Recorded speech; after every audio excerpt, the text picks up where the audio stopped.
महिन्याच्या जानेवारी मधल्या हफ्त्यासंदर्भात जानेवारी महिन्याची 15 तारीख उजाडलेली आहे। अर्धा महिना लोटलेला आहे, मात्र अजूनही जानेवारीचा हप्ता काही मिळालेला नाहीये। दरम्यान हा हप्ता नक्की कधी मिळणार असा प्रश्न लाडक्या बहिणी सरकारला विचारतायत।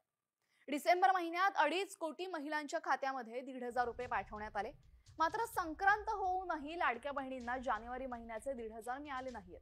तेव्हा जानेवारी महिन्याची रक्कम येत्या काही दिवसांमध्ये मिळणार का अशी विचारणा लाडक्या बहिणी करतायत।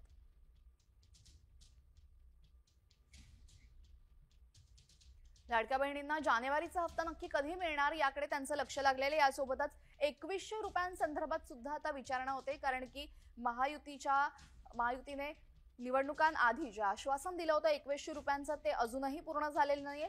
त्यामुळे आता अर्थसंकल्पामध्ये आश्वासन पूर्ण केलं जाईल का की त्याआधी हे पाहणंही महत्त्वाचे ठरणार आहे।